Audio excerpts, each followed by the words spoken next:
A lot of people might think that the Raiders' latest win over the Baltimore Ravens it is what it is, close game against the reigning NFL MVP, and they might just not necessarily take it at face value. It's like, oh, maybe it's a stroke of luck. I mean, the Raiders have had the Ravens number over the last couple of years, our last couple of matchups, excuse me. I think this win is big because, and again, I'm not trying to go back too much on the past. I know that the Raiders have the Panthers coming up and everything, but this is a bigger win than we think because this showed that with Gardner Minshew and this defense the way that it is, this team can win games that it shouldn't. This team can win games that, quite frankly, put them in playoff contention. And I understand also the flip side of that, hey, again, maybe there's a little bit of luck, blah, blah, blah, blah. The Raiders played the Ravens perfect. They made Lamar Jackson beat them with his arm. And yes, there was some rushing. There was some Derrick Henry was going to get his. We knew all that, right? But this win for the Raiders was huge because you drop week 1 to the Los Angeles Chargers. You come back against the Ravens. You get the job done. And now you got the Panthers and are quite in a spot where you could potentially be 2-1 heading into week 4.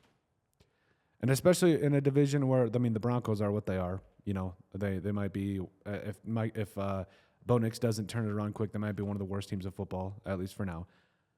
Then you've got the Chiefs who are 2-0. You've got the Chargers at 2-0. And the rest of this AFC West has a tough schedule going on, including the Raiders. But the Raiders have proven they can beat a tough team. And I think that is a telltale sign for the rest of this season, especially with how they did it. Like, they stopped the reigning NFL MVP.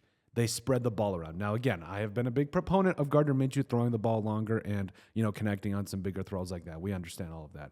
But they got the ball to Brock Bowers, who had 9-10 catches for almost 100 yards. He's going to be a big-time target. Devontae Adams was featured early and often. This defense, namely Max Crosby, was really getting after Lamar Jackson. And we still haven't even really seen the best from this defensive line.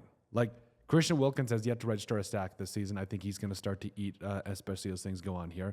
You still have Divine Diablo, who is, at this point, he's got to figure it out in the run game, and I think he will later on in the season. And this secondary is hitting its stride right now.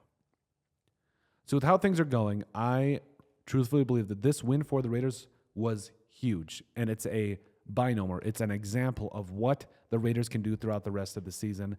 And I think that the rest of the NFL is being put on notice that this team can win big games. Oh, also, I know I'm not trying to go too much into back to the past, but does anybody remember what happened the last time the Raiders beat the Ravens? They made the playoffs that year. I know it was the whole John Gruden situation, but the Raiders are a dangerous team. And I think that a win over the Ravens not only shows that they can win against tough teams, but can show you the potential that this team has throughout the entire season. But overall, let us know what you guys think about this win being absolutely huge for the Las Vegas Raiders. Make sure you guys like, comment, and subscribe down below, and we'll see you on the next video.